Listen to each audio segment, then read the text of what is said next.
Donc, quelques propriétés des galaxies, donc on va en voir beaucoup. Si vous voulez en voir de très très jolies, je vous suggère d'aller voir un site qui s'appelle Astronomical Picture of the Day. C'est un site où vous mettez des belles photos, il y a énormément de belles photos de galaxies. Il faut en profiter, on fait partie de la première génération d'êtres vivants à avoir la possibilité de voir ces objets comme on ne les a jamais vus avant.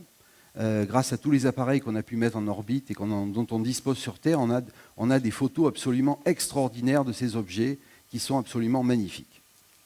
Et donc c'est pour ça que c'est intéressant de les comprendre un petit peu par le détail. Alors si on a uniquement nos yeux pour pleurer, on ne peut pas voir de galaxies, pratiquement pas. En fait, on peut voir que la nôtre. Vous voyez, ça c'est une photo. Alors sur cette photo, vous voyez, il y a des arbres, d'accord ? Et puis derrière les arbres, il y a le ciel. Et ce qu'on voit dans le ciel, là, l'espèce de grand trait, là, eh bien, c'est une galaxie. C'est la nôtre. Alors on l'appelle la Voie lactée. Et on la voit très bien dans le ciel quand il n'y a pas de nuages et quand le ciel est très dégagé. Il ne faut pas qu'il y ait de lune, il ne faut pas qu'il y ait de pollution lumineuse. Mais on voit très bien cette galaxie dans laquelle on habite, hein, où on tourne autour du Soleil. Vous savez que la Terre tourne autour du Soleil, même s'il y a 30% des Français qui pensent que c'est le contraire. Et 1% des Français qui pensent que la Terre est plate. C'est pour ça qu'on fait des festivals d'astronomie, hein, pour essayer de... Mais bon, ici, si on faisait le sondage, ça serait 99,9, parce que statistiquement, il y en a toujours un qui part un peu en vrille. Mais bon. Donc, la galaxie qu'on voit ici, c'est la nôtre, hein, je pense que ça vous le savez très bien. Et puis, en fait, on n'a pas l'impression de voir une galaxie comme on a l'habitude d'en voir, parce que les galaxies, habituellement, vous attendez à quelque chose qui ressemble à une spirale ou à une boule, un ballon de rugby. Là, on ne voit pas du tout ça, on voit plutôt un trait, une voie qui est un peu blanche, hein, vous voyez, c'est un peu blanc, c'est pour ça que les Grecs avaient appelé ça la Voie lactée. Alors, il y a tout un tas de mythes là-dessus, je ne vais pas rentrer dans les détails, parce que sinon, on n'est pas couché. Donc là, on la voit dans l'hémisphère nord. Il y a une autre photo que j'aime bien aussi, on voit toujours les arbres. Hein. C'est super, on voit des arbres. Alors, on voit bien que c'est des arbres qui ne sont pas de chez nous. Hein. Dans le Gers, il n'y a pas beaucoup d'arbres comme ça. Là, on est dans l'hémisphère sud. Alors là, on voit toujours la même chose. Hein. On voit toujours notre galaxie. Pardon. On voit toujours notre galaxie ici. Alors, elle est un peu tordue parce que c'est pris avec une caméra fisheye. Donc, c'est un truc qui est un appareil qui déforme un peu la réalité. C'est un grand angle. Mais en fait, ça fait un trait dans le ciel. Hein. D'accord ? Un trait dans le ciel. Et puis là, on voit deux autres petits points. En fait, c'est deux autres galaxies qu'on ne voit pas dans l'hémisphère nord, qu'on appelle les nuages de Magellan, parce que c'est Magellan, lorsqu'il a fait son voyage, il est allé dans l'hémisphère sud, et il a vu ces deux petits nuages. Au début, il ne savait pas trop ce que c'était, il pensait que c'était des nuages. En fait, ce n'est pas du tout des nuages. Ce sont deux autres galaxies qu'on peut voir depuis chez nous, depuis la Terre, qui sont en fait ce qu'on appelle des galaxies satellites de la nôtre. Parce que par la gravité, comme je vais essayer de vous l'expliquer, les galaxies ont tendance à s'attirer, et donc... comme c'est souvent le cas dans le système solaire ou dans l'univers en général, les objets gravitationnels s'attirent les uns les autres et il n'y a pas vraiment de collision parce qu'il y a beaucoup de place, mais les objets tournent autour les uns des autres. Donc ces nuages de Magellan sont des petites galaxies, on appelle ça des galaxies naines, qui sont satellites de notre galaxie, qui sont le résultat des résidus de la formation de la Voie lactée et qui, in fine, seront engloutis dans la Voie lactée sur des échelles de temps plus que géologiques. Alors, autre chose que je voulais dire, vous voyez que donc on voit trois galaxies ici, et on voit aussi plein d'autres étoiles là. En fait, toutes les étoiles que vous voyez ici, comme toutes les étoiles que vous voyez dans le ciel, celles que vous avez vues à la veillée hier soir, ce sont des étoiles qui sont dans notre galaxie. On ne peut pas voir à l'œil nu des étoiles qui sont dans d'autres galaxies. Toutes les étoiles que vous voyez dans le ciel sont des étoiles qui sont dans notre galaxie, même dans le voisinage local du Soleil. Donc on a une vue que très partielle de notre galaxie. D'accord ? Il faut bien avoir ça présent à l'esprit. On ne peut pas tout voir parce que, d'abord, c'est très peu lumineux. Nos yeux n'ont pas la persistance rétinienne suffisante pour qu'on puisse capter la lumière et l'enregistrer. Et donc, on ne peut pas voir les galaxies sans appareil photo. Et c'est pour ça que ça fait très peu de temps, en fait, qu'on a compris qu'il y avait ces objets qui étaient là autour de nous, dans lesquels on vivait, et qu'on en faisait partie. Alors, ce sont des objets qui ont des propriétés absolument hors du commun. C'est des propriétés qui sont absolument inimaginables. Je vais faire défiler un certain nombre de chiffres là maintenant, vous allez voir que ce sont des propriétés qu'on ne peut pas imaginer. Je vais vous montrer des chiffres, mais c'est même pas la peine. C'est inimaginable. C'est des conditions physiques qu'on ne peut pas retrouver. On ne retrouvera jamais ça dans aucun laboratoire. On ne pourra jamais fabriquer dans un laboratoire une galaxie. Ce sont des conditions qui sont absolument irréalisables, ailleurs que dans l'univers. C'est pour ça que l'astrophysique, c'est une science un peu particulière. C'est une science dans laquelle on ne peut pas faire d'expériences dans les laboratoires. On peut faire des expériences numériques, mais c'est compliqué. On peut faire des observations, on peut faire des modèles théoriques, c'est ce que je fais, mais on ne peut pas faire d'expérience. On ne peut pas demander à quelqu'un de nous fabriquer une galaxie et de voir comment ça se passe, etc. Donc on est obligé de confronter diverses choses pour essayer de savoir si on a compris ce qui se passe.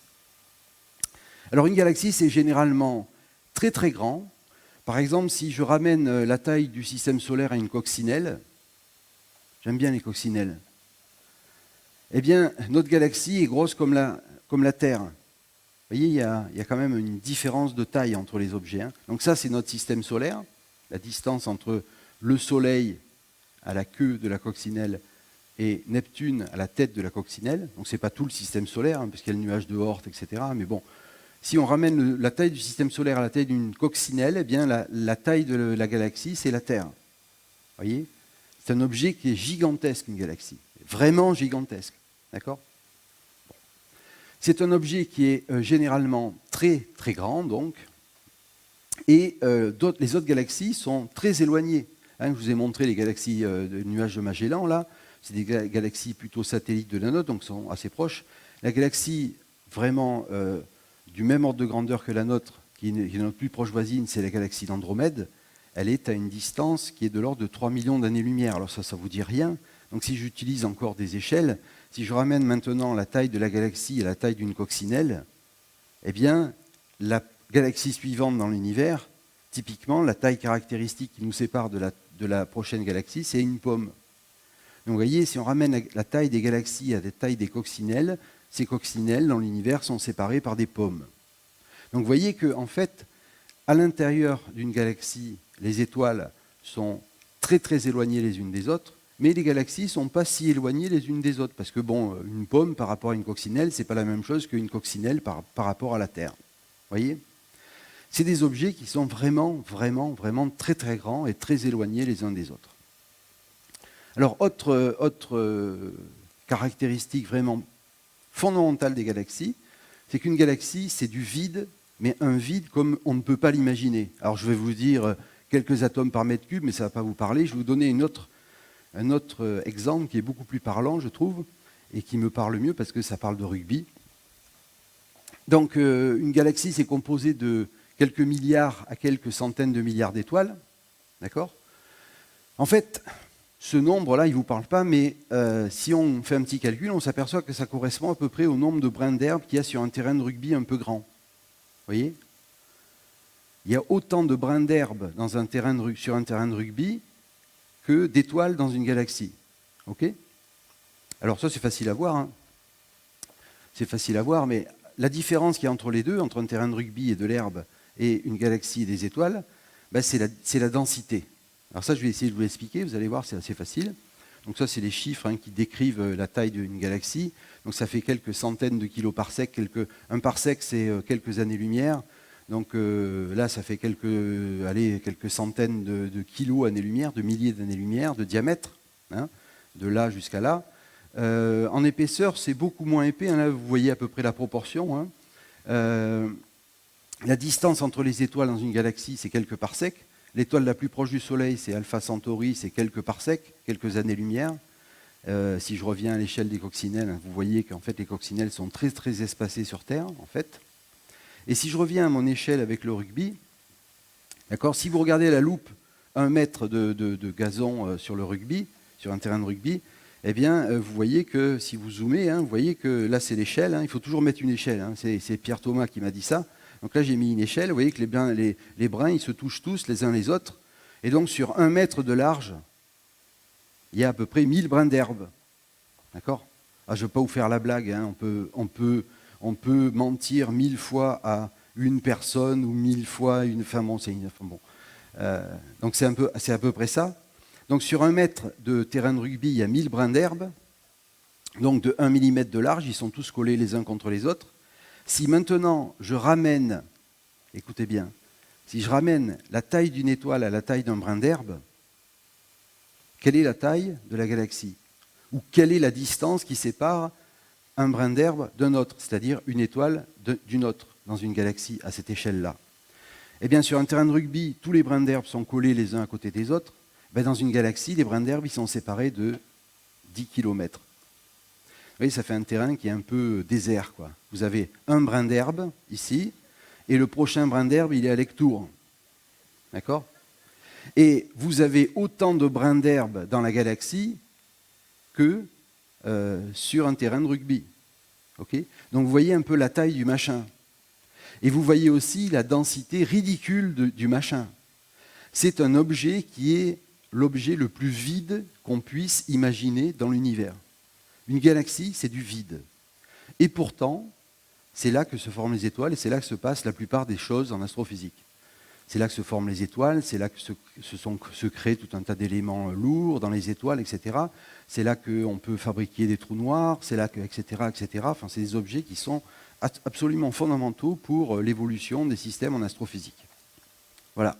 Donc je vais arrêter avec les chiffres parce que de toute façon, c'est démentiel comme objet, mais gardez peut-être ces idées-là, qu'une galaxie, c'est l'objet le plus vide qu'on pourra jamais faire dans l'univers, et pourtant il a des propriétés qu'on peut décrire et qu'on peut comprendre.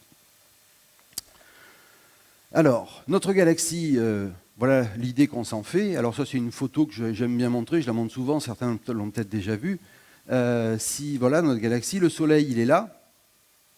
D'accord ? Le Soleil, il est là, et il est à peu près dans cette position actuelle.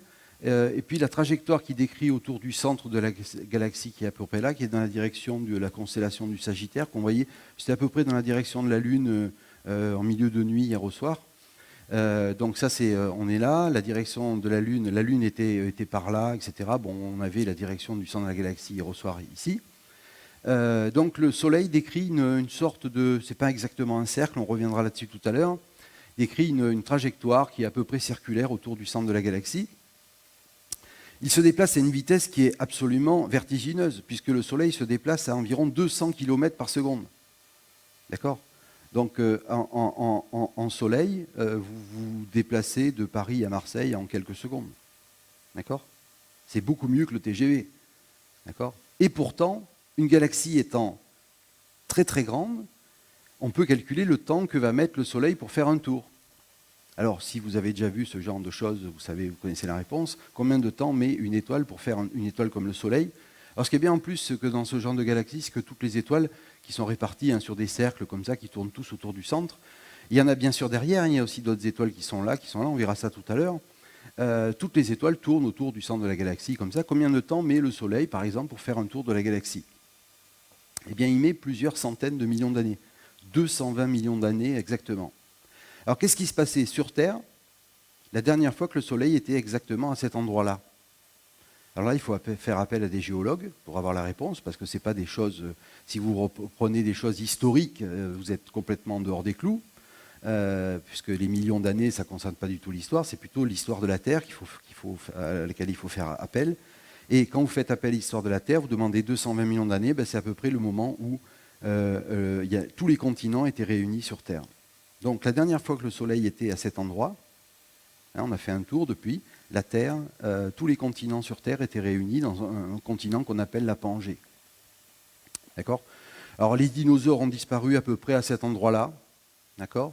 Ils sont apparus aussi à peu près, je ne veux pas dire de bêtises, parce que là il y a des oreilles qui écoutent.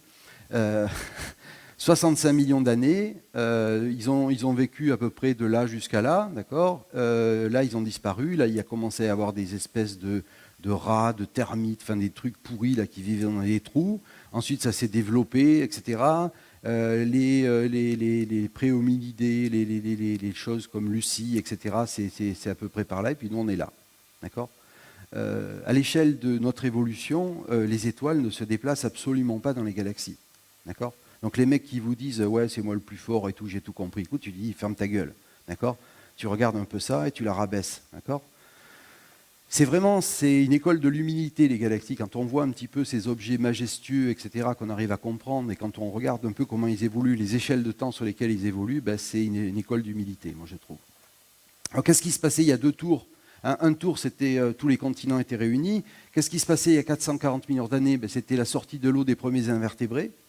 des espèces de poissons pourris avec des pattes là, qui sortaient de l'eau, qui sont devenus des lézards, machin, bidule et tout. Ça prend du temps. Pendant ce temps-là, le Soleil n'a fait que 2 tours autour du centre de la galaxie. Qu'est-ce qui se passait il y a 3 tours? Là, c'est un épisode qui aurait pu nous laisser, qui aurait pu marquer la fin de notre histoire, hein, puisqu'il y a 3 tours, la Terre était entièrement recouverte d'une gangue de au moins quelques kilomètres d'épaisseur de glace. C'est ce qu'on appelle un épisode de snowball. S'il n'y avait pas une pression interne suffisante, on ne serait pas sorti de cet état, puisque toute la lumière arrivant du Soleil était réfléchie à ce moment-là. Et s'il n'y avait pas une activité interne de la Terre, cette couche de glace n'aurait pas été craquée et on ne serait jamais apparu. D'accord ?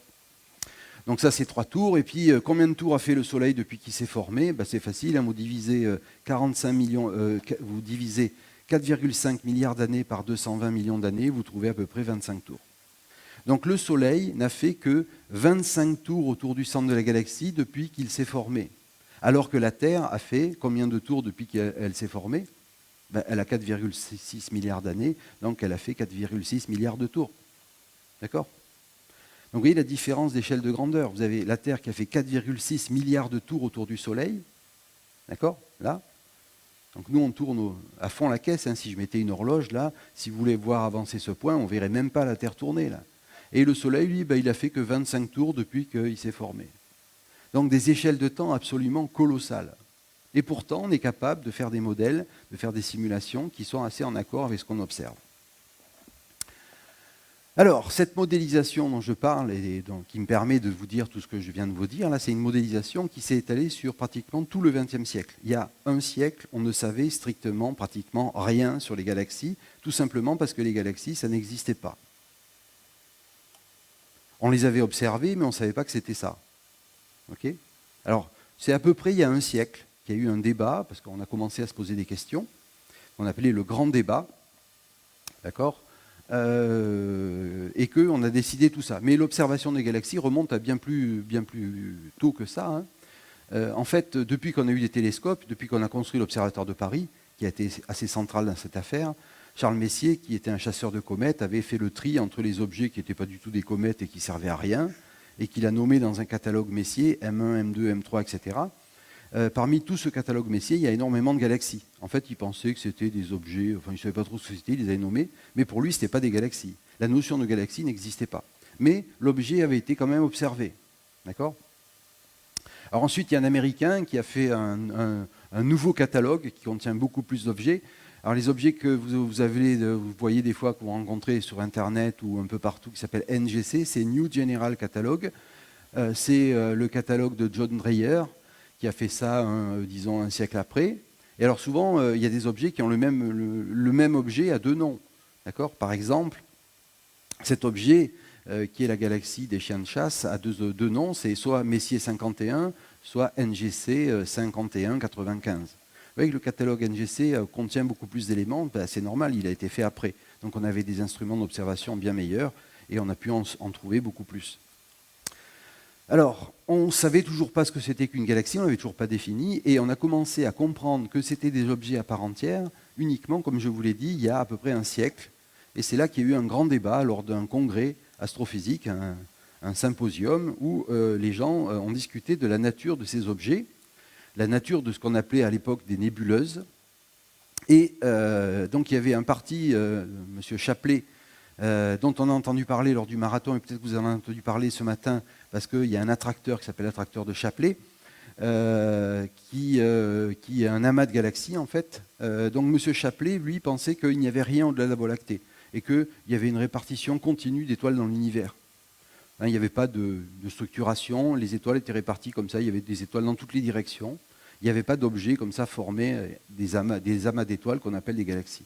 Par contre, Curtis, lui, pensait plutôt que les étoiles, par la gravitation, s'attiraient les unes les autres et formaient des objets indépendants les uns des autres qu'on devait qu'on devait nommer et qu'on a nommé des galaxies. Alors là, c'est des arguments observationnels qui ont pris le dessus.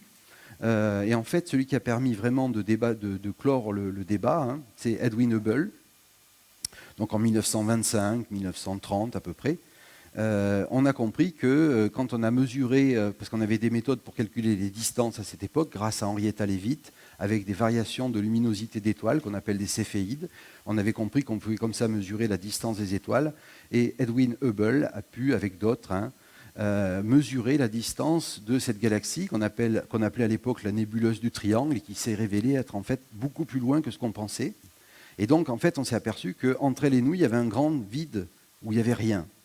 Donc cet objet était indépendant des étoiles qui sont autour de nous et qui formaient notre Voie lactée. Et entre les deux, il n'y avait rien. D'accord ? Et donc, c'est comme ça que les galaxies sont nées. Une galaxie, c'est un regroupement cohérent avec ses propriétés propres d'étoiles. Puis, il y en a, donc, c'est amassé dans un coin, puis il y en a un petit peu plus loin. La distance caractéristique entre les galaxies à l'échelle de l'univers actuellement, c'est 3 millions d'années-lumière. Et puis, l'univers, comme ça, est rempli d'univers-îles, comme Kant l'avait dit un petit peu avant, mais uniquement pour des raisons philosophiques. L'univers est structuré comme ça en amas d'étoiles qui s'appellent des galaxies.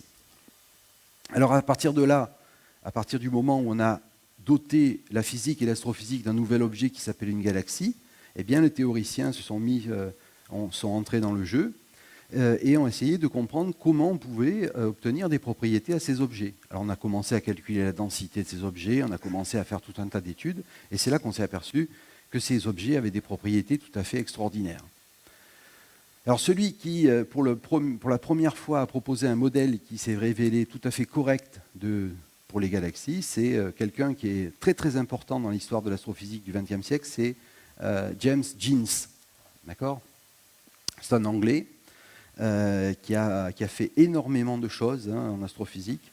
Il n'est pas très connu, mais vraiment il mérite d'être connu. Et notamment, c'est lui qui a fait les premiers modèles théoriques pour décrire les propriétés dynamiques des galaxies. Et alors, son idée, c'était quoi ? C'était simplement de dire qu'une galaxie, c'est un gaz d'étoiles. Un gaz d'étoiles, c'est-à-dire, vous savez ce que c'est qu'un gaz, il y a plusieurs états de la matière. Il y a l'état liquide, il y a l'état solide et il y a l'état gazeux. D'accord ? La différence entre ces trois états, c'est pas uniquement, mais c'est beaucoup une histoire de densité. Vous savez que dans les liquides et dans les solides, les molécules ou les atomes qui les composent sont pratiquement collés les uns contre les autres.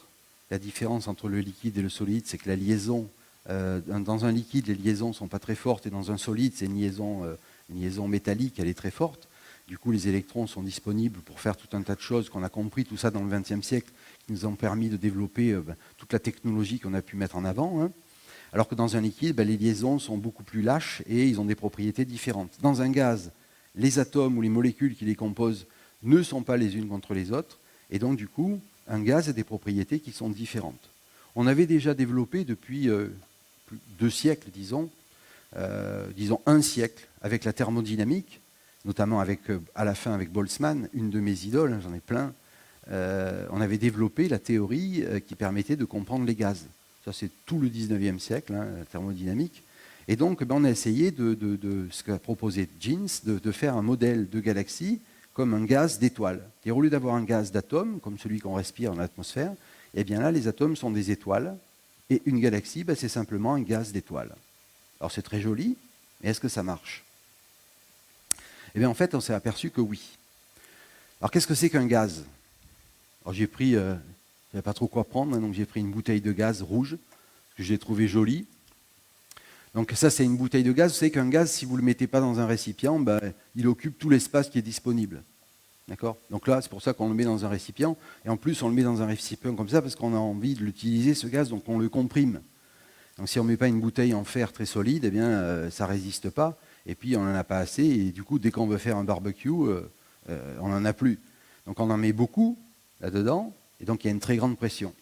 Et donc, depuis très longtemps, on avait étudié les propriétés de ces gaz, notamment la plupart des gaz qu'on a et qu'on utilise dans des conditions normales de température et de pression, c'est ce qu'on appelle des gaz parfaits. Alors, qu'est-ce que c'est qu'un gaz parfait ?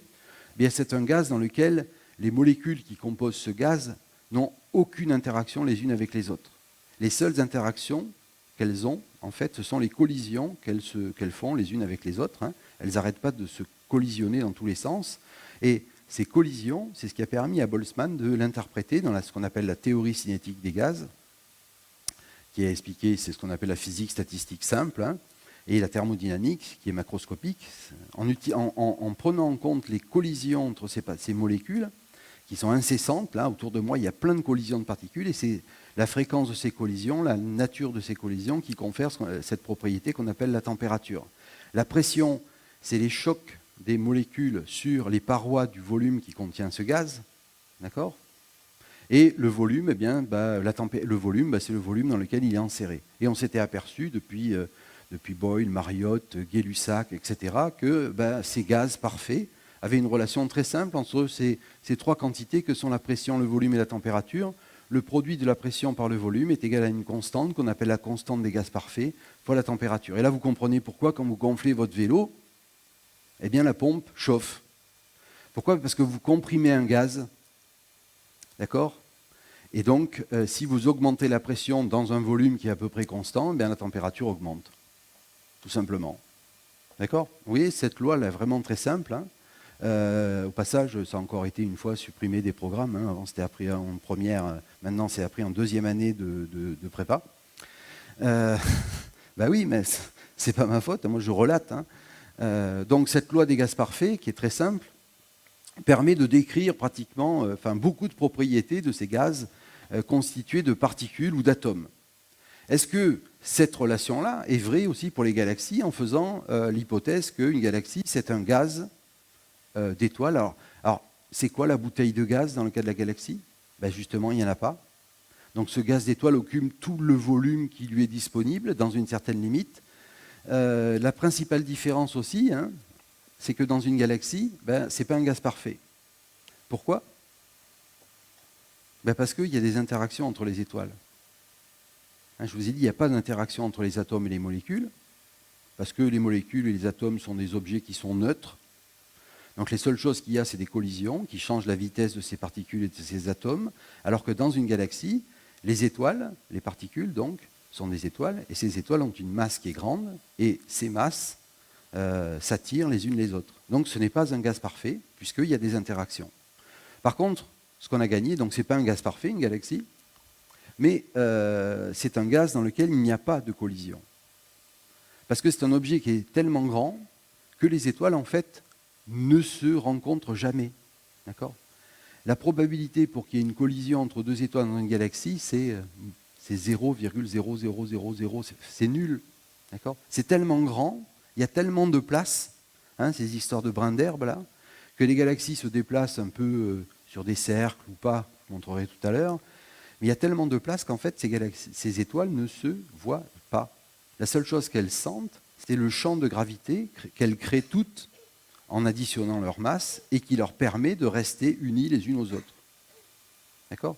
Vous voyez, c'est le même objet, c'est un gaz, mais c'est un gaz aux propriétés qui sont complètement différentes. Et du coup, ça c'est assez facile à comprendre et à étudier, hein, puisqu'on l'apprend en deuxième année de prépa, alors que ça, c'est beaucoup plus compliqué à étudier, et les théories qui décrivent tout ça, ça s'est étalé sur tout le XXe siècle. D'accord ? Alors je vous rappelle juste un petit historique, parce que c'est vraiment mon métier, hein, ce genre de l'étude de la thermodynamique gravitationnelle, c'est exactement ce que je fais. Donc c'est pour ça que j'en parle pas très souvent de point de vue en vulgarisation, parce que en fait c'est assez difficile à vulgariser, donc j'en parle doucement. Alors celui qui a compris ça, c'est donc Jeans qui a proposé ce modèle, et tout de suite il y a quelqu'un qui a dit oui mais ça ne peut pas marcher, parce que justement ce qui donne les propriétés des gaz, c'est les collisions des particules. Et dans une galaxie, il ne peut pas y avoir de collision parce qu'une galaxie, c'est trop grand. Et donc, ça ne peut pas marcher, ce modèle de gaz. Et quand on y réfléchit, il n'a pas tort. Et donc, il faut trouver une autre explication. Comment, si les composants des galaxies, que sont les étoiles, n'ont pas de collision les unes avec les autres, comment une galaxie peut être dans un état d'équilibre, alors qu'en général, ce sont les collisions qui confèrent l'état d'équilibre à un gaz. Et il a fallu, donc ça c'est un problème qui a été soulevé au début, hein, dès que Jeans a proposé son modèle de gaz d'étoile, Zwicky a proposé ce modèle et puis on était bien embêtés. Alors il en a proposé bien d'autres, hein, c'est lui qui a été à l'origine des problèmes rencontrés par la matière noire. Hein, il a dit en plus de ça, si je regarde par exemple un amas de galaxies, là, l'amas de la Vierge ici, Et si je regarde la quantité de masse qu'il y a et puis la vitesse de ces objets, cet objet ne doit pas du tout être à l'équilibre. Et donc comment se fait-il que ces galaxies restent les unes avec les autres? Elles devraient s'évaporer. Ou alors, il y a de la matière qu'on ne voit pas, on avait appelé de la matière noire, alors il avait écrit en allemand, qui lui permet, qu'on ne voit pas, donc qui permet à ces galaxies de rester collées les unes aux autres. Donc c'était un mec qui a soulevé beaucoup de questions, c'est quelqu'un d'aussi très très important, c'est un contradicteur important de tout le XXe siècle dans les questions fondamentales. C'est quelqu'un aussi qui a permis de comprendre comment fonctionnaient les pulsars, comment les étoiles à neutrons pouvaient se former. Enfin, c'est vraiment quelqu'un de très important, vous en avez sûrement entendu parler, il revient souvent dans les conférences. Fritz Zwicky. Et on montre toujours cette photo parce que c'était un emmerdeur. Un mec mais un emmerdeur dans le bon sens du terme. C'est bien les emmerdeurs comme ça, parce qu'il y a des emmerdeurs qui vous emmerdent sans raison, mais il y a des emmerdeurs qui vous posent des questions, ils vous disent « Ah, mais là, tu as oublié ça. » Ah ouais, c'est vrai. Et ça vous pousse à réfléchir, et donc c'est bien. Et celui qui a plus ou moins répondu à la question, c'est mon ami Donald. Alors pas Donald Trump, comme il dit Pierre Thomas, c'est Donald Lindenbell. Alors lui, c'est un mec super fort. Alors, il a fait plein de choses. Il a 89 ans, il est toujours en activité, il est toujours vif, il n'arrête pas de sauter partout et tout ça. C'est vraiment quelqu'un de extraordinaire. Je ne sais pas si vous le connaissez, si vous avez déjà entendu parler de ce nom-là. C'est vraiment pour moi, un des plus grands astrophysiciens du XXe siècle, parce que maintenant, bon, il est très très vieux, mais il continue à être actif. Hein. Et c'est lui qui, dans 1967, a proposé un modèle qui s'appelle la relaxation violente et qui a permis de comprendre comment, uniquement avec la gravitation et sans collision, on arrivait à former une galaxie stable. Je ne vais pas rentrer dans les détails, mais simplement, je signale que ce sont les effets collectifs du champ gravitationnel de toutes les étoiles qui, rassemblées les unes avec les autres, arrivent à influencer sur le microcosme de chaque étoile et à les conserver cohérentes les unes avec les autres. Donc, vous voyez, une histoire qui s'est étalée de 1930 à 1967, et encore en 1967, le premier modèle de la relaxation violente, il ne marche pas très bien, il a beaucoup de problèmes théoriques.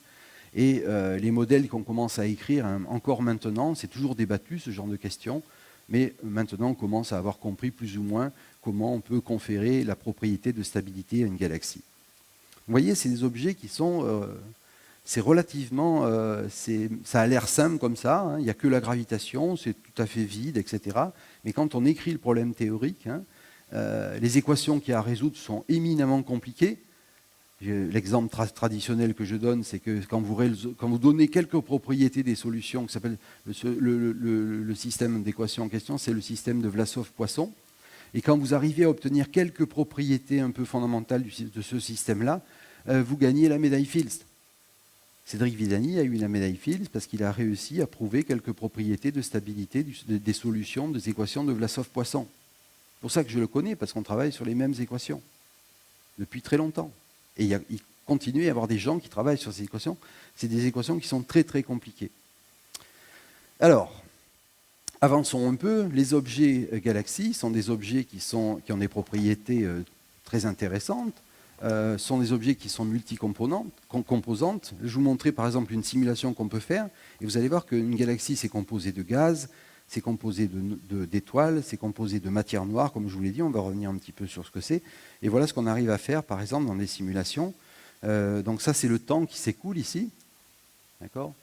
Et vous voyez qu'en fait, voilà comment se forme une galaxie naine ici. Alors là, vous avez le gaz, vous avez la matière noire, là, vous avez les étoiles, on ne voit pas très bien. Mais... Donc il y a tout un tas de systèmes qui composent les galaxies, qui interagissent les uns avec les autres, et qui, in fine, vous voyez, arrivent à former au fur et à mesure que le temps s'écoule. Vous voyez les galaxies satellites là qu'on a vues tout à l'heure. Alors bien sûr, ça c'est sur des échelles de temps cosmologiques. Hein. Vous voyez, la galaxie est en train de se former et il reste autour de la galaxie des petites galaxies naines là.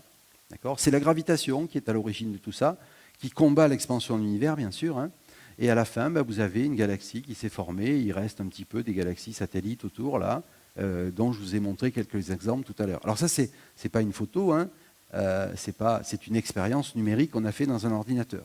Alors on est capable de faire ce genre d'expérience numérique depuis les années 1970, je vous en ai montré une tout à l'heure, et maintenant on arrive à faire des simulations de galaxies, de formation de grandes structures, en prenant en compte l'expansion de l'univers sur des échelles de temps cosmologiques, et on arrive avec beaucoup de problèmes à la fin. Il y a des choses qui ne collent pas entre ce qu'on observe et ce qu'on simule. On arrive à faire des choses qu'on arrive à comprendre et on est assez content. Mais il reste énormément de travail et bien sûr, on n'a rien compris. Alors, c'est un objet qui est, comme je vous l'ai dit, hiérarchique et qui se forme et qui à tous les étages. Hein. Au départ, on a un nuage de gaz très diffus. Alors, il y a des étoiles qui sont devant, il faut les oublier. Il faut considérer que le nuage de gaz qui est très grand, là, qui est derrière, un nuage de gaz froid qui s'effondre, qui forme des amas de toute taille. Ici, vous avez un amas de galaxies. À chaque fois, c'est des photos. Hein, tout ça, c'est en interaction dans tous les sens. Et puis, quand vous zoomez sur une des galaxies, eh bien, vous obtenez, par exemple une galaxie, d'accord.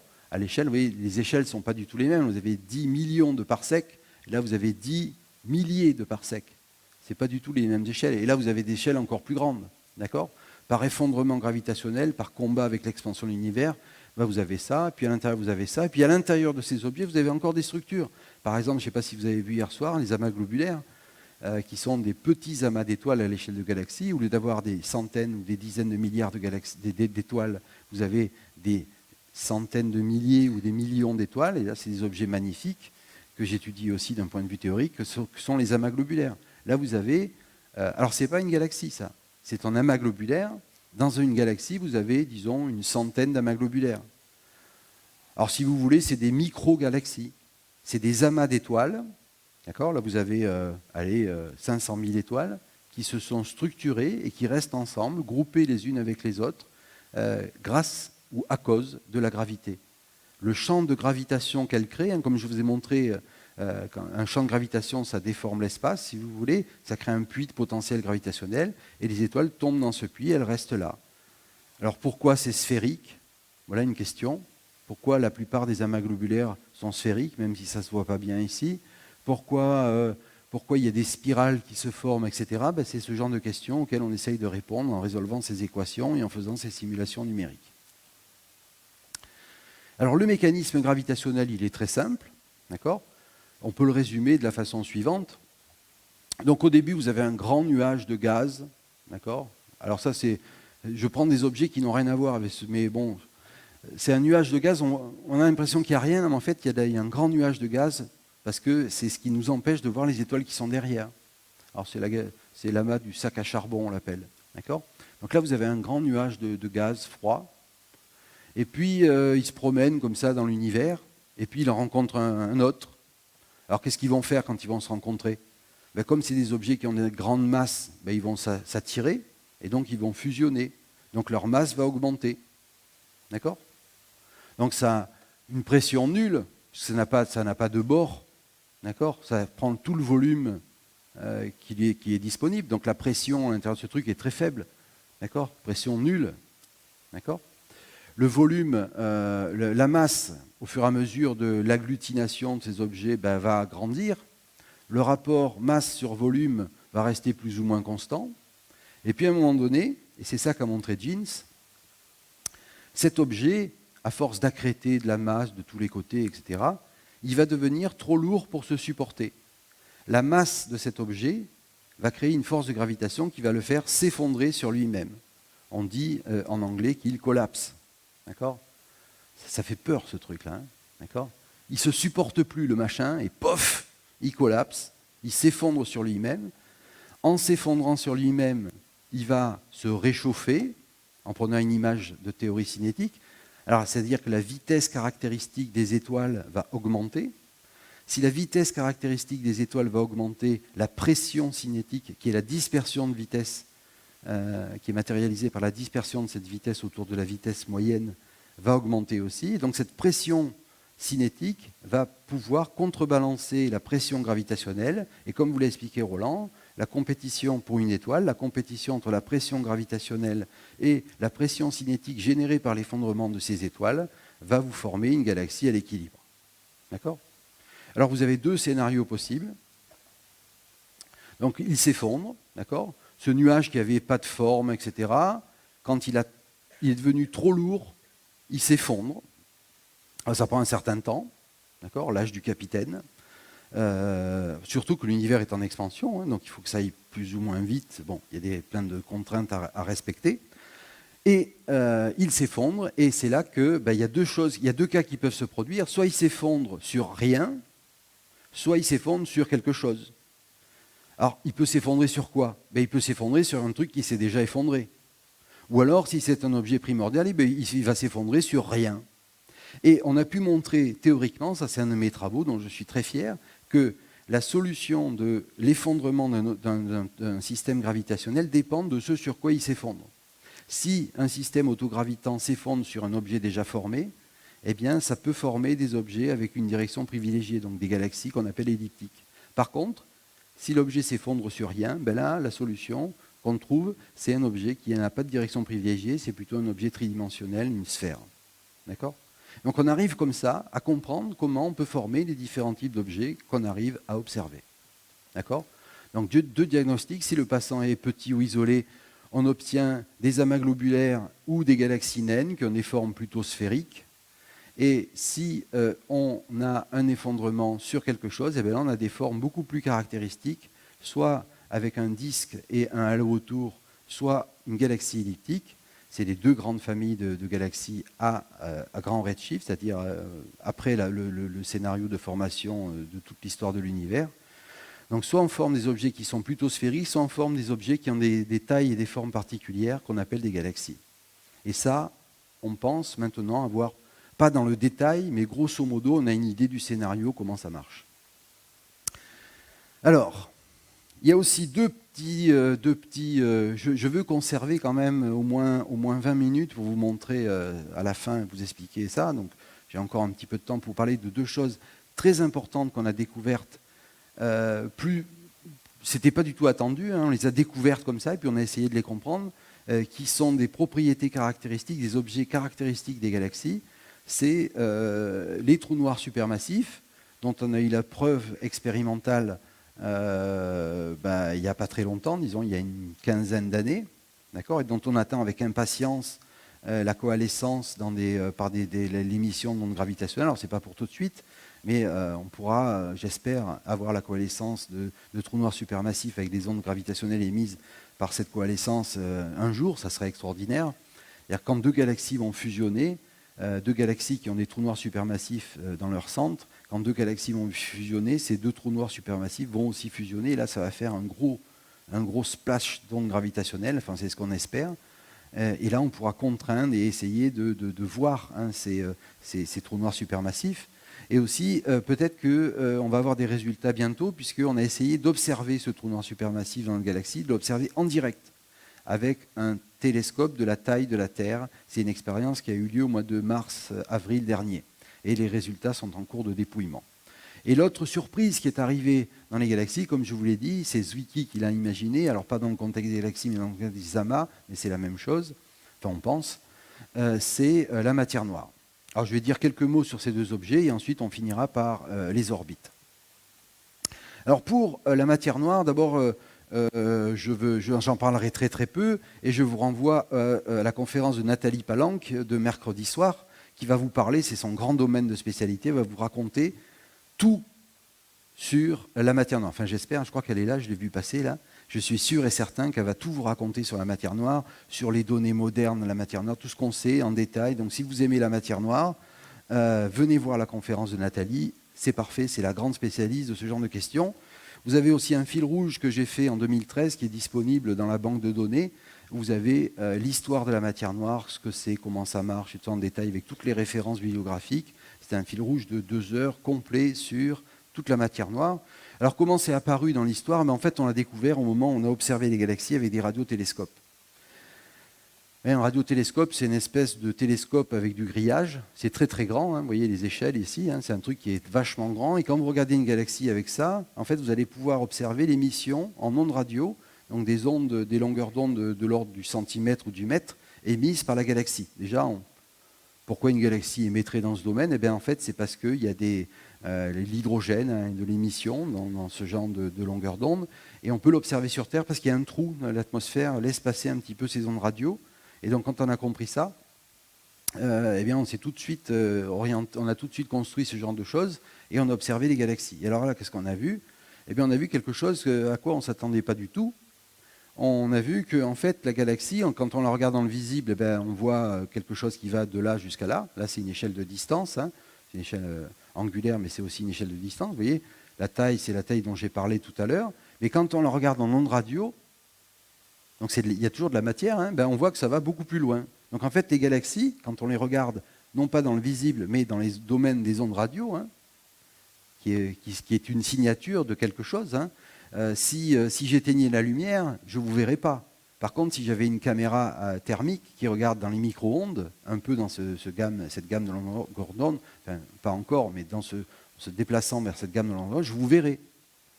D'accord ? Donc si je vous regarde dans le visible, vous n'êtes pas là. Si je vous regarde avec un télescope comme ça, là je vous vois. Donc en fait, vous êtes bien là. Et donc les galaxies, ce n'était pas aussi petit qu'on pensait.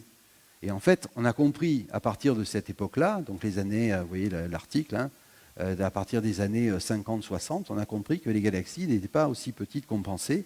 En fait, elles sont encore plus grandes. D'accord ? Et en plus, il y avait un autre problème. Hein. Là, c'est la courbe de vitesse qui est représentée. Au lieu de décroître comme on le pensait, un peu comme dans le Soleil, dans le système solaire, hein, vous savez que Mercure tourne plus vite que Vénus, qui tourne plus vite que la Terre, hein, et ça décroît comme une racine de la distance. Hein, c'est Kepler qui a trouvé ça.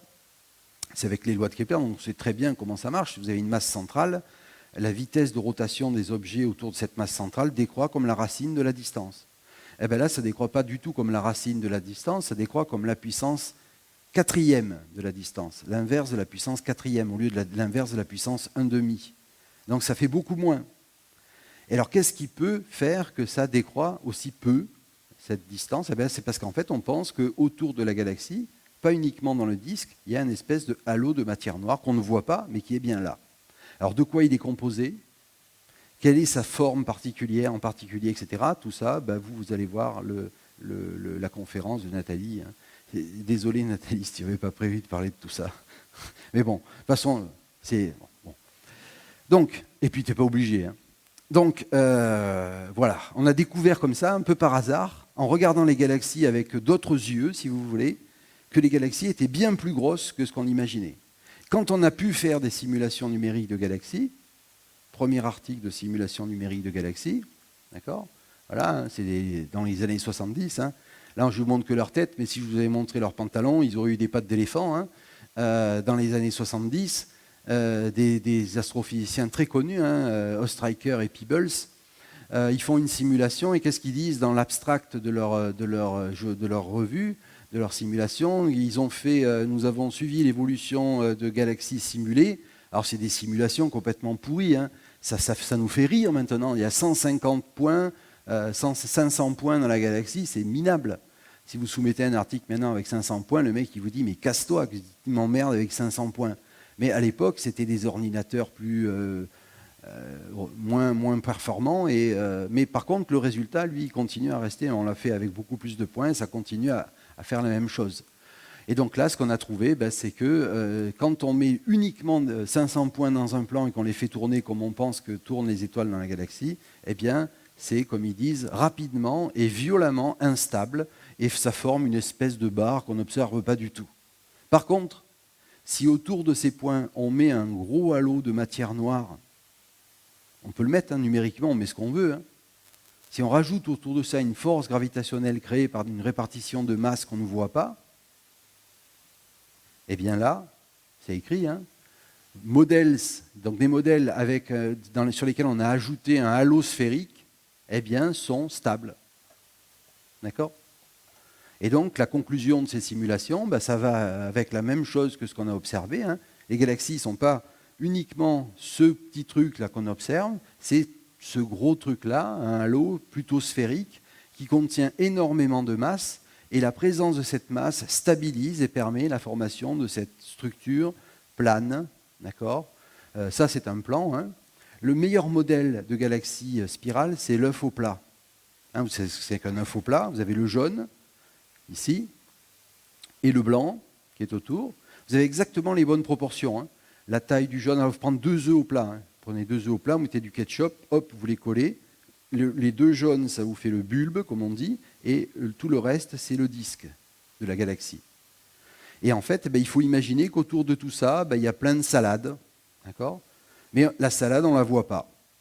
Et cette salade pèse très lourd, et c'est la masse de cette salade qui va donner les propriétés dynamiques des étoiles qu'on peut observer.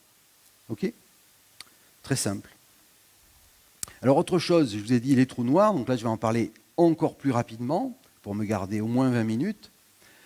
Alors comment on s'est aperçu qu'il y avait des trous noirs supermassifs au centre des galaxies? Ce n'est pas du tout les trous noirs dont on vous a parlé dans Interstellar, tout ça, hein. C'est des trous noirs beaucoup plus massifs. Hein. Les trous noirs stellaires, c'est des trous noirs qui ont la masse d'une étoile, 10, 20, 30 masses solaires, comme ceux qu'on a vus coalescer dans les ondes gravitationnelles. Là, je vous parle de trous noirs supermassifs. Celui qu'on a trouvé au centre de la Voie lactée, il a une masse de plusieurs millions de masses solaires. Alors comment on a fait pour trouver ça? Ça, c'est une histoire qui s'est étalée dans la deuxième moitié du XXe siècle, quand on a commencé à construire des grands instruments. On n'a pas molli, on a construit des trucs. Quand on a vu qu'il y avait des trucs à observer, et surtout qu'on avait récupéré plein de radars à l'issue de la Seconde Guerre mondiale, eh bien, on a utilisé ces radars. Les militaires, ils ne voulaient plus, ils voulaient les jeter à la poubelle et tout. Les astronomes, ils ont dit hop, hop, hop, tu nous les files et nous, on va s'en occuper. Et quand ils ont vu qu'en regardant le ciel, il y avait plein d'objets qui brillaient dans tous les sens dans ces longueurs d'onde, eh bien, on a fabriqué des objets, au début aux États-Unis, en Angleterre et en Australie. D'accord ? J'ai raconté tout ça dans une conférence qui s'appelle La saga des trous noirs, que vous trouvez sur Internet et que je refais une dizaine de fois par an depuis 10 ans. Donc si vous êtes allé à des conférences d'astrophysique, vous avez peut-être vu dans ce contexte, ça s'appelle la saga des trous noirs. Donc ça, c'est les télescopes qu'on a utilisés, on les a construits, il y avait des trucs mais monstrueux, 100 mètres de diamètre. On a même construit en France. Quand tout le monde en avait construit, il y a les astronomes français, notamment James Lequeux, il est allé voir le général de Gaulle, il a dit « Putain, général, ça craint, tous les autres, ils ont des super gros machins, et nous, on n'a que dalle. » Le général, il dit « Qu'est-ce que c'est que ce bordel et tout, tiens du fric. Tu vas acheter une forêt, tu rases la forêt, tu construis un télescope. » Et ça donne ça. Je ne dis pas des conneries, hein. Ils ont rasé la forêt, d'accord, et ils ont construit ça. Le mec, il est parti de Paris avec une valise, il est allé dans le Cher, il a dit à un mec, tu peux pas me vendre ta forêt, là, on voudrait faire un truc entre potes et tout. L'autre, il a dit, mais bien sûr, moi, ta forêt, je te la vends et tout. Il a vendu la forêt, et l'autre, il a rasé tous les arbres. Et ils ont construit ça. Et c'est un truc, c'est pas un truc de Mickey, quoi. 200 mètres ici, 300 mètres ici, 40 mètres de haut, 37. Et en plus, ça ne bouge pas. Le soleil bouge. Il n'y a que celui-là qui bouge. D'accord ? C'est un espèce de grand plan. Et on attend que les objets y passent devant. Et on l'oriente pour faire que les ondes radio qui arrivent de là se réfléchissent, aillent là. Là, c'est une forme de parabole. Et c'est réfléchi, c'est concentré vers ici. Et là, il y a un mec. Il y a un mec qui reçoit tout, qui l'enregistre dans un ordinateur et qui va dépouiller et qui permet d'avoir cette image. Voilà une des premières images qui a été obtenue à l'Observatoire de Nancy, qui dépend de l'Observatoire de Paris, d'accord, dans laquelle on envoie les étudiants de l'Observatoire de Paris. Alors, ceux qui vont à Nancy, ils ne sont pas très contents parce qu'il y en a qui vont à l'Observatoire de la Côte d'Azur, il y en a qui vont à l'Observatoire de Haute-Provence, et puis il y en a qui vont à Nancy dans la forêt là, avec les sangliers. Ils sont moins contents. Bon, c'est joli comme truc, mais bon, alors il y a de la guitare le soir. Mais... Et alors voilà ce qu'on a observé. On a observé ça, dans le domaine des ondes radio. Hein. Et alors là, la taille, c'est gigantesque. Hein. Un truc, mais gigantesque. Un truc avec des grandes oreilles. Là, il y avait un objet qu'on connaissait dans le visible. Hein. Hein. Ça avait été observé en 1951. L'objet et les échelles de taille sont à peu près les mêmes. Hein. Donc là, il y a une galaxie. Là. Et puis, dans le domaine des ondes radio, il y a un méga truc, là. Ça fait peur. Hein. Les mecs, ils ont trouvé ça. Schéma de la structure de Sinus A, c'est l'objet, la radio galaxie. Alors, tout le monde se focalise sur cet objet. Alors, au passage, on découvre les quasars, hein, vite fait. Ça, je passe parce que sinon, je vais perdre du temps. Donc, on traque Cygnus A, l'objet découvert par les mecs dans la forêt de Nancy avec les sangliers, là. Et alors, on construit des télescopes de plus en plus grands, et là, on observe qu'en fait, la liaison entre l'objet central et les trucs n'est pas continue, ou n'est pas très continue. Là, c'est des cartes d'ondes radio, hein, c'est pas du tout visible, hein, mais c'est quand même des ondes électromagnétiques. Hein. Et alors là, on construit un truc de ouf, comme a dit ma fille, d'accord ? Un truc qui fait 1,6 km de rayon, d'accord ? Donc en fait, ça fait comme si vous aviez un télescope de 36 km, carrés de surface pour collecter les ondes radio. D'accord ? Et là, qu'est-ce que vous observez ? Quand vous pointez tous les machins, alors il faut être super, alors c'est dans le désert, là il y a des chacals, il y a des hyènes et tout, là c'est encore plus dangereux que les sangliers. Et puis il faut les orienter tous de la même façon, donc c'est super compliqué. Et là, qu'est-ce que vous observez ? Alors vous observez une photo magnifique. C'est la même galaxie. Hein. Le truc de Nancy, là, du général de Gaulle, avec des gros lobes et un truc pourri, on n'a pas pu faire mieux. Et les Américains, ils ont été vexés, ils ont construit le machin, et voilà ce qu'on a observé. Donc la galaxie centrale dans le domaine des longueurs d'onde, c'est un tout petit point, et puis là on a des lobes gigantesques. Et alors quand on met la taille ici, c'est faramineux, quoi. Ça c'est l'ordre de grandeur de la taille d'une galaxie, et ça c'est l'ordre de grandeur de la taille de, je sais pas moi, il y a normalement entre les deux, là il y a 50 galaxies. Donc c'est un objet qui est gigantesque. Et il y a énormément d'énergie qui est contenue là-dedans. Alors on a, avec le télescope spatial, on a pu regarder au cœur, et on a même vu que le cœur n'était pas unique. D'accord ? Il y a plusieurs structures au cœur. Alors ça, c'est une photo de la galaxie dans le visible. Ça, c'est une photo de la galaxie, je superpose, dans le domaine des longueurs d'onde radio. C'est pour ça que je l'ai mis en rouge. C'est superposé. Et là, maintenant, on a pu faire une photo de cette même galaxie dans le domaine des rayons X. Et vous voyez que quand je vous dis que dans les galaxies, il n'y a pas que ce qu'on voit dans le visible, vous en avez la preuve ici.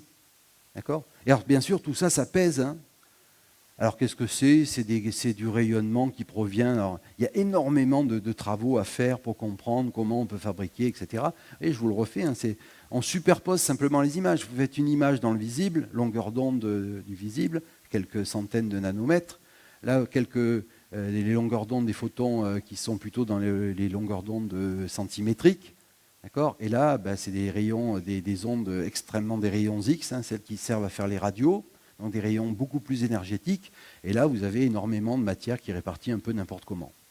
Donc ça, c'est des photos qu'avant, ça c'était de la matière noire avant, mais maintenant on la voit. C'est plus de la matière noire. Mais c'est quand même de la matière noire baryonique, mais ça, je laisse... voilà. Alors comment expliquer qu'une galaxie comme ça puisse fabriquer ces objets comme ça ? Eh bien, c'est Donald Lynden-Bell qui a expliqué la solution. Et la seule solution possible, théorique, qui permet d'expliquer ces jets-là, très très grands, c'est qu'au centre, eh bien, il y a un trou noir supermassif qui attire la matière. Et cette matière tombant sur le trou noir se met à former ce qu'on appelle un disque d'accrétion, parce qu'il faut conserver le moment cinétique. Et ce disque d'accrétion va énormément chauffer la matière du centre de cette galaxie active, comme on dit. Et une partie de la matière va tomber sur le trou noir et une partie de la matière va être éjectée très très loin et très très fort. Et c'est pour ça que ça va s'étendre sur des distances cosmologiques. Si on fait un zoom sur le centre, hein, ça fait à peu près ça. Ce n'est pas des photos, hein, c'est des illustrations d'artistes. Voilà ce qui se passe au centre de la galaxie Sinus A. Vous avez un trou noir de quelques millions de masses solaires qui aspirent toute la matière qui est autour sous forme d'un disque d'accrétion. Et une partie de la matière ne rentre pas dans le trou noir et est éjectée de façon polaire par des jets très très violents qui, après avoir interagi avec le milieu intergalactique, forment ces lobes qui entourent les galaxies. Et on s'est aperçu depuis que ce n'était pas une exception, mais c'est plutôt la règle, et que la majorité des galaxies sont actives. En tout cas, toutes celles qui ont de la poussière et des choses au centre ont ces propriétés et ont des jets d'émission dans le domaine des ondes radio. D'accord ? Et on a pu confirmer tout ça dans notre galaxie.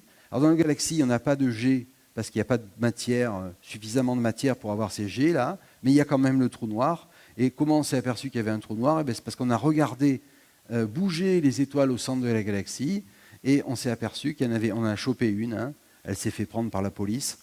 On en a chopé une qui a fait un tour complet en 15 ans autour du centre de la galaxie, alors qu'on tourne autour de rien. Et quand vous tournez comme ça en 15 ans sur une distance de l'ordre de 17 heures-lumière, eh bien, en piquant la loi de Kepler, parce que là, elle s'applique, vous trouvez que à l'endroit où il y a une croix, là, il y a un objet qui fait 2,7 fois millions de masses solaires au centre. Et c'est comme ça qu'on a montré expérimentalement, observationnellement, qu'il y avait un trou noir supermassif au centre de la galaxie.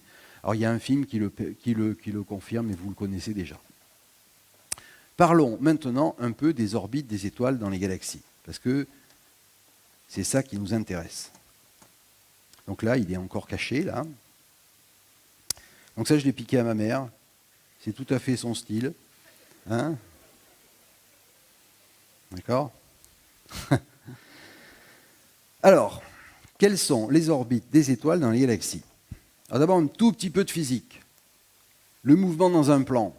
Vous êtes là. D'accord? Prenez une origine. Vous pouvez définir la position par rapport à l'origine. Et puis si vous avez une vitesse qui est comme ça, qu'est-ce qui se passe si vous subissez, que vous êtes là, une force radiale, c'est-à-dire une force qui est portée par votre position. D'accord? Donc ces deux flèches, là, la position et la vitesse, définissent un plan. D'accord? Avec deux flèches, vous avez un plan. Ce plan, il peut bouger, hein, mais c'est un plan. Si vous subissez une force qui est dirigée le long de votre position, on dit que vous êtes soumis à une force radiale. D'accord? Eh bien, cette force va être comme ça, donc. D'accord? Mais vous savez que, depuis que vous avez assisté au marathon, vous savez que la force, c'est ce qui mesure la variation de la vitesse. Donc si la force est comme ça veut dire que la vitesse va varier comme ça. D'accord? Si la vitesse varie comme ça, elle va aller comme ça. Et si la vitesse varie comme ça veut dire que vous allez vous retrouver là. D'accord? Mais vous n'êtes pas sorti du plan. Conclusion, si vous êtes soumis à une force radiale, vous restez dans le même plan. Comme la gravité, c'est une force radiale, dans une galaxie, les étoiles bougent toujours dans le même plan. Chaque étoile bouge dans le même plan. Je n'ai pas dit que toutes les étoiles bougeaient toutes dans le même plan. C'est possible, mais c'est un cas particulier. J'ai dit que chaque étoile avait son plan et bougeait dans ce plan. D'accord? Tout simplement parce que la gravité est une force radiale. Alors je l'ai démontré hier, hein, à la règle et au compas, mais bon. Donc chaque étoile a son plan, et ce qu'on a pu comprendre, en fait, la différence entre les galaxies spirales et les galaxies elliptiques, parce que vous savez très bien, j'ai pas besoin, vous êtes au festival d'astronomie, vous savez qu'il y a deux types de galaxies, les galaxies spirales qui ressemblent à des œufs au plat, dans lesquels les étoiles sont dans un disque, et les galaxies elliptiques qui ressemblent à des ballons de rugby, hein, on est bien placé pour le savoir ici, dans le Gers. La différence entre ces galaxies-là et ces galaxies-là, c'est que dans ces galaxies-là, toutes les étoiles bougent dans le même plan, le plan du disque. Du coup, ça crée un plan privilégié, d'accord? Et dans ces galaxies-là, tous les plans sont différents. Là, vous avez plein d'étoiles. Chaque étoile bouge dans un plan, mais tous les plans sont différents. Et là, chaque étoile tourne dans un plan, mais tous les plans sont les mêmes. Alors pourquoi là, tous les plans se sont alignés et pourquoi là, tous les plans sont différents? C'est le scénario dont je vous ai parlé tout à l'heure. Ça dépend de sur quoi ça s'est effondré. Grosso modo, pour faire simple. Alors je vais vous montrer un peu ce que ça donne comme joyeux bordel quand vous avez une galaxie elliptique. On peut le simuler. Hein. Voilà. Là, vous avez une galaxie elliptique, vous avez toutes les étoiles qui bougent. D'accord? Ou un amas globulaire, hein, c'est pareil, vous avez toutes les étoiles bougent, chaque étoile reste dans son plan. D'accord? Alors ça, si je mettais le temps, là, ça serait des millions d'années qui défileraient. Hein. Vous, quand vous le regardez avec un télescope, vous voyez une photo de ça à un instant T. Mais en fait, ça fait ça. Alors si vous zoomez un petit peu, vous allez voir, c'est le gros bordel. Hein. Hop, on va zoomer un peu. Allons-y. Vous voyez? Donc toutes les étoiles bougent dans un plan, le leur. Elles ne se cognent jamais. Parce que là, bien sûr, j'ai mis des points qui sont gros pour qu'on puisse les voir, mais en fait, les points ils sont tout petits. Elles ne se cognent jamais. Il y a tellement de place. D'accord? Elles restent toutes dans leur plan et elles ont des orbites qui ressemblent à des rosettes. Je ne sais pas si vous connaissez le jeu Spiral Creator, pas le Spiral Creator, c'est autre chose. Le spirographe, c'est des rosettes, hein, c'est des espèces de trucs qui tournent sans se refermer. Vous voyez, c'est cool, hein, on dirait un essaim d'abeilles ou je ne sais pas quoi. Donc vous avez plein d'étoiles, hein, de temps en temps, vous essayez de les suivre, là, hein, celle-là, elle part, elle va revenir, elle tourne comme ça, elle ne se cogne jamais. Et elles évoluent comme ça. Et globalement, ça reste sphérique. OK?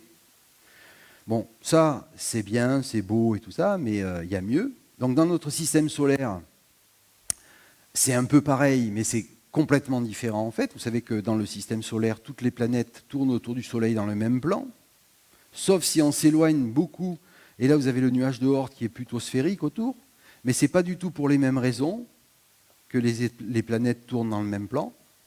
Là, le scénario dont je vous ai parlé est complètement différent, c'est un scénario dans lequel il y a de la diffusion, etc., c'est beaucoup plus compliqué, mais si vous voulez, c'est pareil, le résultat c'est le même. Et dans une galaxie spirale, on y arrive. Comment ça se passe? Donc vous avez une spirale, hein. Vous allez bientôt savoir comment on fait pour les faire. Donc toutes les étoiles, le Soleil par exemple, tournent autour du centre de la galaxie. D'accord? Et une autre étoile qui est là tourne autour du centre de la galaxie. Elles tournent toutes dans le même sens. D'accord? Et ensuite, elles tournent toutes sur des orbites qui sont à peu près des cercles. Alors ce n'est pas exactement des cercles, c'est des cercles un peu aplatis.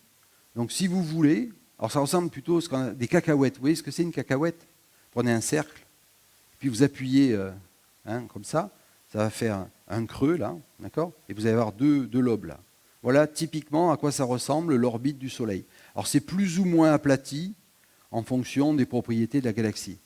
Et alors là, j'ai très exagéré la cacahuète, hein. C'est plutôt un cercle un peu aplati. Mais vous allez voir tout à l'heure, vous allez bien comprendre. Donc typiquement, là, tout à l'heure j'avais dessiné un cercle, mais ce n'est pas un cercle, c'est plutôt, disons, une ellipse. Mais ce n'est pas du tout la même ellipse que celle qu'il y a dans le système solaire, hein. C'est un autre problème. C'est aussi une ellipse, mais ce n'est pas la même. Donc les étoiles dans une galaxie spirale tournent le long d'ellipses autour du centre de la Voie lactée. D'accord? Comment on peut, avec des orbites comme ça un peu aplaties, fabriquer une spirale? Bonne question. Celui qui a apporté la réponse à ça, c'est, moi je l'appelle le frère de Crocodile Dundee. Vous le connaissez, ce mec-là qui se bat contre des ours avec un couteau là, dans un film un peu pourri. Là. Il a un chapeau de cow-boy, il est australien, il a des bottes de cow-boy et tout ça. Ben, c'est exactement le même mec qui s'appelle Cal Nage. C'est un Australien. Un jour, il est arrivé à une conférence, il a dit, voilà, moi j'ai un modèle pour expliquer les spirales, c'est ça. Et là, tu dis, ouais, mais attends, tu dis ça, tu dis rien, quoi.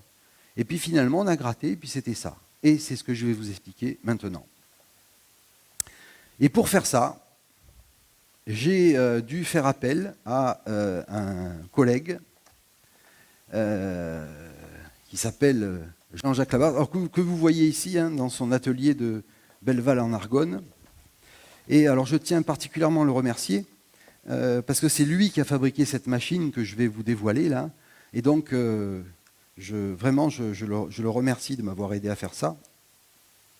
Et je vais lui passer la parole, parce que c'est lui qui a passé... J'ai demandé au dernier festival de faire ce truc, et il a passé 1 an à réaliser la machine que je vais vous dévoiler. Donc je lui passe la parole, Monsieur Laboisse, merci beaucoup.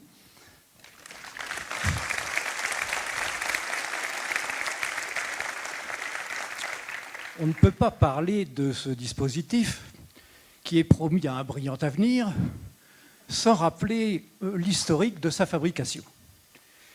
Tout débute par l'épreuve de TIPE. C'est une épreuve redoutable qui fait partie des épreuves orales que les candidats aux grandes écoles doivent passer après avoir évidemment réussi quand même, hein. Les épreuves écrites. Il y a environ 12 ans de ça. 12 ans, oui. On s'est rencontrés il y a 12 ans. J'ai fait jury commun avec Jérôme. C'est-à-dire que pendant une quinzaine de jours, nous avons interrogé environ 100 candidats. Les pauvres. Hein, voilà. Et je peux vous dire tout de suite que j'ai senti en Jérôme l'étoffe d'un grand physicien. Parce que quelqu'un qui admire les sangliers pourris ne peut pas être foncièrement mauvais. On le sait bien. Toujours est-il que, donc ça s'est très bien passé. Et puis, lorsque nous avions quelques instants de récréation, à vrai dire, eh bien, elle en profitait pour me parler du festival de Florence. Et là, dans sa voix, je sentais toute l'émotion du monde. Il en parlait avec des trémolos dans la voix. On sentait la passion.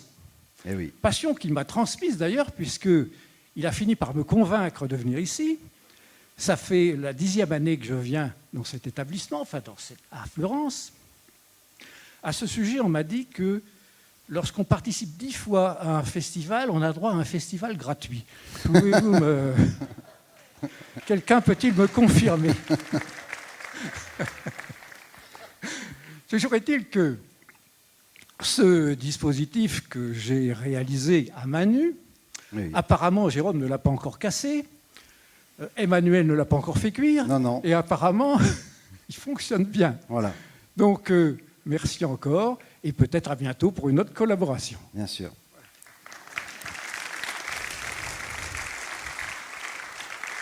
Donc, on va dévoiler la machine. Vous êtes prêts? Donc ça, c'est un vieil appareil qui servait à examiner les candidats à l'époque. Hein. C'était un rétroprojecteur. Alors ceux qui ont moins de 57 ans ne savent pas ce que c'est. Ça permet d'éclairer une zone. D'accord? Voilà. Alors si on peut avoir un peu moins de lumière, ça serait... Voilà. Donc ça, c'est le nom scientifique de l'objet qu'on va vous présenter. C'est le cinémato qui m'a été proposé par Roland Lehoucq. C'est donc le cinémato kaléidoscope à N ellipse horizontale et à traction manuelle verticale. Alors, il va être breveté et distribué en Chine sous peu.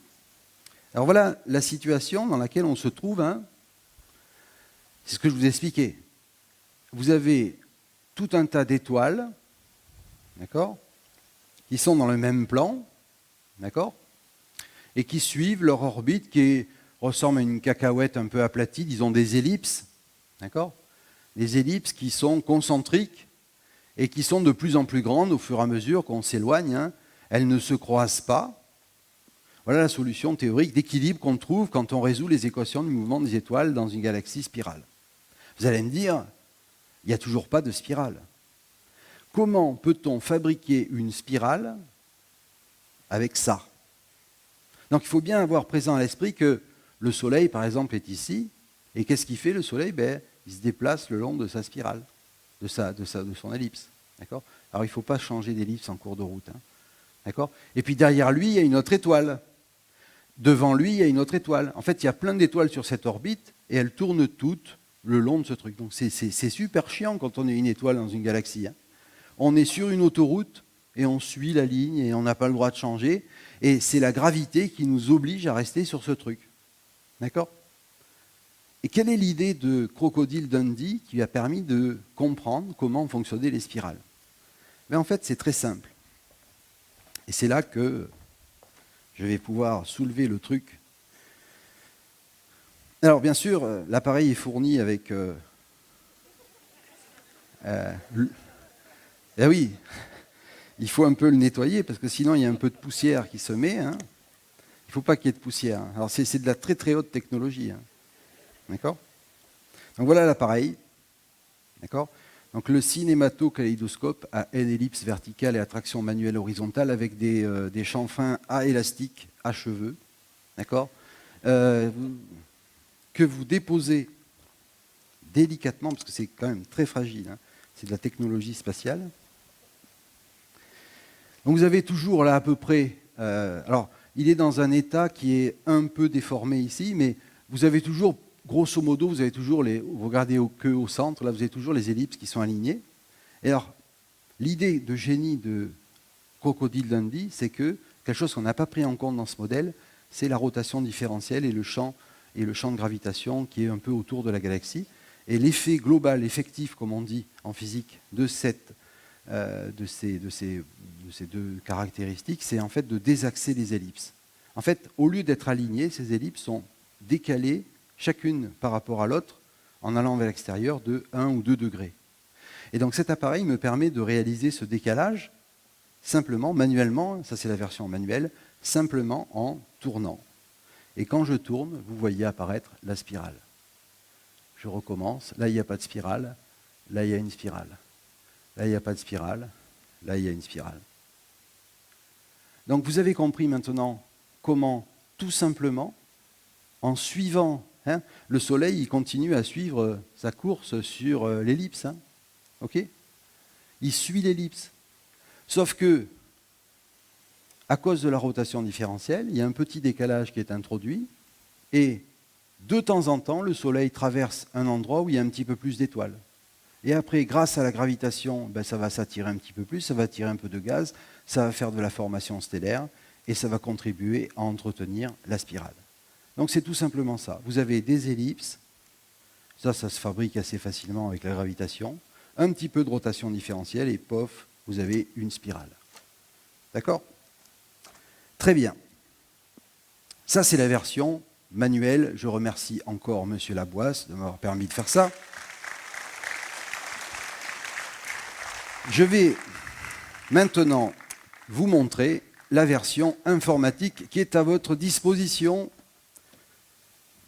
à partir de maintenant sur le web grâce aux efforts de Arthur Pezat, brillant élève, futur brillant ingénieur de l'ENSTA ParisTech. Alors, je vais vous montrer ça. Donc ça, c'est la version web, d'accord ? Donc, l'objectif de ce site web, c'est de vous permettre de manipuler toutes les caractéristiques dont je viens de parler, la rotation différentielle, le bruit, etc. Et en faisant défiler ici, vous voyez, c'est vraiment un geek, hein. Pour lui, les constellations, c'est du pingouin, elles sont très très loin, parce que Shrek, c'est comme ça, très très beau, enfin bon, c'est... Alors, je ne sais pas où j'ai mis mon... Ah, il est là. Donc, là, le site web se présente de cette façon. Donc, l'adresse est ici, hein, d'accord, https, etc., galaxy.ensta.fr. Et vous tombez sur cette page web, d'accord. Vous pouvez télécharger le site et si vous installez Node.js, qui est un serveur de JavaScript, vous pouvez le faire tourner en local sur votre machine, ce que je vais faire tout de suite. Alors là, vous avez un panneau de commande de création de votre galaxie pour faire varier les paramètres de rotation différentielle, etc. Et là, vous pouvez faire défiler tout un tas de galaxies réelles. Et l'objectif, c'est de fabriquer de ce côté dans la simulation la même galaxie qu'à côté. Et ensuite, en notant les caractéristiques des curseurs, vous allez pouvoir laisser une dédicace en disant « Moi, Laboisse Jean-Jacques, j'ai créé le 17 novembre 2543 la galaxie NGC ou l'équivalent de la galaxie NGC 3031 en utilisant ces paramètres. » Donc vous allez pouvoir fabriquer toutes les galaxies qui sont dans l'univers grâce à ce jouet et en vous amusant, en faisant varier les paramètres. Et vous allez voir qu'en fait, vous pouvez le mettre plein écran, donc ce que je vais faire maintenant, vous allez voir qu'en fait, ça permet vraiment de bien comprendre. Alors, allons-y pour la démonstration. Voilà. Donc qu'est-ce qu'on voit là? Et en fait, on voit la galaxie par la tranche. Hein, vous reconnaissez les étoiles, hein, vous voyez les étoiles. Vous voyez qu'il y a plein d'étoiles. Alors là, on la voit par la tranche, mais si on le tourne un petit peu, hein, vous voyez qu'en fait, hein, vous voyez, ça tourne. Hein. Donc là, c'est par la tranche, vous voyez les étoiles. Et quand vous le regardez de face, d'accord, ben on voit ce que je vous ai dit. Alors là, pour le moment, je n'ai pas mis de perturbation, je n'ai rien mis. Donc qu'est-ce qu'on voit? On voit des cercles. Alors vous voyez, si je rajoute des étoiles, il va y avoir de plus en plus. Hein, vous voyez, c'est ce que je vous ai dit. Hein. Vous avez le Soleil, par exemple, qui est ici. D'accord. Derrière, alors c'est aléatoire, hein, la répartition. Vous avez des étoiles qui sont devant, des étoiles qui sont derrière. Vous avez des trajectoires qui sont régulièrement espacées, etc. Donc là, c'est théorique. Et donc, qu'est-ce qu'on va faire dans la réalité? Ben, on va rajouter un peu de bruit. Et quand on va rajouter un peu de bruit, la perturbation due à la rotation différentielle, qu'est-ce que ça va faire? D'accord? Ben, ça va faire ce que je vous ai dit. Les ellipses, les cercles vont devenir des cercles perturbés, vont devenir ces fameuses cacahuètes dont je vous parlais. Vous voyez les cacahuètes là? Chaque cercle est devenu une cacahuète avec plus ou moins d'ellipses. Hein, vous voyez, on peut se rapprocher. Vous voyez, on se rapproche. Et vous allez pouvoir jouer à tout ça sur votre PC. Hein. Tout est gratuit, tout est téléchargeable. C'est le grand jeu des galaxies. Donc je vais diminuer le nombre d'étoiles. C'est écrit tout petit, hein, il faudra faire plus gros. Vous voyez, vous diminuez le nombre d'étoiles, vous rapprochez, vous les avez. On peut vraiment jouer, hein, c'est joli. Hein. Non. Alors je vais rajouter des étoiles pour que ce soit plus clair. Je vais m'éloigner un petit peu dans l'autre sens. C'est avec la molette de la souris, hein, vous faites tout ça. Vous voyez, je ne vois toujours pas de spirale. Donc je vais rajouter un petit peu de bruit, noise. D'accord? Alors j'en ai rajouté trop. Hein. Alors vous voyez ce que ça fait, noise? En fait, ça fait simplement, au lieu que toutes les étoiles soient exactement à la même distance, on a rajouté un petit nombre aléatoire. Du coup, il y en a, ça fait plus une belle cacahuète, ça fait une cacahuète avec des étoiles un peu partout. Du coup, on les voit mieux, les étoiles, hein, puisqu'elles ne sont pas toutes les unes à la queue leu derrière les autres, et ça correspond tout à fait à la réalité, puisqu'il y a toujours des perturbations, etc. D'accord ? Mais comme je vous l'ai dit, une galaxie, c'est l'effet global qu'il faut considérer. Ce n'est pas l'effet d'une étoile. D'accord ? Donc vous voyez, là on est en train de regarder les étoiles, mais on va prendre un peu de recul. D'accord ? Donc vous avez rajouté du bruit, on ne voit toujours pas grand-chose. Alors vous allez rajouter des étoiles, d'accord ? Vous allez rajouter un petit peu de perturbation, d'accord ? Et là vous commencez à voir apparaître des trucs. D'accord ? Alors on peut le faire tourner aussi, d'accord ? C'est trop bien. Hein, et vous pouvez jouer, on peut se rapprocher. Là, vous êtes dans la galaxie, là vous vous promenez. D'accord ? Alors je vais arrêter de le faire tourner parce que sinon il y en a qui vont vomir. Donc voilà, hop, je vais le faire s'arrêter, on va revenir en arrière, je vais tourner un peu, hop, et on va y aller un petit peu, on va rajouter encore un peu plus de bruit, parce que là il n'y en a pas beaucoup, d'accord ? Un petit peu plus de trajectoire, d'accord ? Et là si on s'éloigne, on va commencer à voir apparaître des trucs, hein. Un petit peu plus de trajectoire, et là on va commencer à le faire tourner, d'accord ? Et là vous voyez, vous la voyez la spirale ? Et puis on va aller dans la galaxie. Hein. Alors vous avez vu, c'est essayer de suivre une étoile. C'est impossible. Une étoile ne joue pour rien là-dedans. C'est toutes les étoiles qui se mettent toutes ensemble pour vous offrir la spirale. Et pour la voir, il faut se reculer. D'accord ? On va rajouter encore un peu de bruit. Toc. On va se mettre un petit peu plus de face. On va rajouter des trajectoires. Voilà, c'est net là. Ouais, on a l'impression qu'elle est vivante. Hein. Vous la voyez ? Quand on se met un peu de biais, là, c'est encore plus... on a l'impression que ça ondule. Et donc, chaque étoile est sur sa cacahuète. De temps en temps, elle va traverser une région où il y a un petit peu plus d'étoiles. D'accord ? Vous voyez que la structure spirale est stable. D'accord ?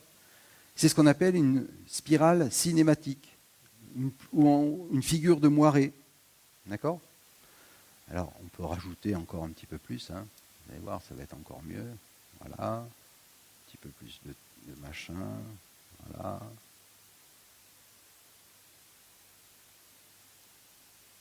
Voilà. Voilà. On peut enlever ça. Et là, on est à fond dedans. Hein. On peut le faire tourner.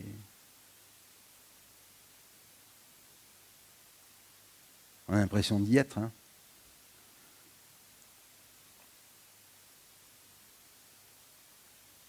Les calculs sont faits en direct. Hein. Ce n'est pas un film que je vous montre. Et quand je change les paramètres, ça change directement. Et puis ça ne prend pas beaucoup de calculs. Hein. Avec un PC standard à 200 €, vous faites ce calcul. Hein. On n'est pas très riche à l'Insta, ils nous fournissent pas des. Enfin, j'ai beau gueuler, mais ils ne fournissent pas des PC de compétition. Hein. C'est un truc qui est. Voilà, ça ne demande pas des ressources. Hein. Donc vous pouvez télécharger cette application, d'accord ? Vous pouvez la faire tourner, vous pouvez la montrer, vous pouvez la diffuser Urbi et Orbi, c'est gratuit, d'accord ? Et ensuite, vous pouvez. Vous voyez, donc là c'est la version non, c'est pas plein écran. Hein. Donc là vous pouvez choisir la galaxie que vous voulez, d'accord ? Vous choisissez votre galaxie, on va choisir celle-là, allez hop, d'accord ? Et puis vous allez jouer sur les paramètres, alors vous pouvez faire des spirales à 2 bras, à 3 bras, d'accord ? Vous mettez plus d'étoiles ou moins d'étoiles, d'accord ? Plus de trajectoire, d'accord ? Alors bien sûr, pour faire la comparaison, il faut arrêter de la faire tourner, hein, parce que sinon ça ne marche pas. Et donc, ensuite, vous allez bouger les curseurs qui sont ici, de manière à avoir ici la chose qui ressemble le plus à ce qui est à côté. Et en faisant varier les boutons, là, vous allez voir que vous allez pouvoir vous rapprocher le plus possible de la galaxie qui est à côté. Et quand vous aurez trouvé la bonne combinaison de curseurs qui permet d'avoir la meilleure représentation de la galaxie, vous avez réussi à créer NGC 3351, qui est la galaxie Messier 95, qui est une spirale barrée, etc., etc. Vous avez toutes ces caractéristiques. Alors, c'est le début du site, il va naître, etc. Vous avez toutes les explications, si vous voulez des explications théoriques. Là-dessous, la connexion a échoué. Bon, c'est fini. Bon, c'est gratuit, c'est pour vous.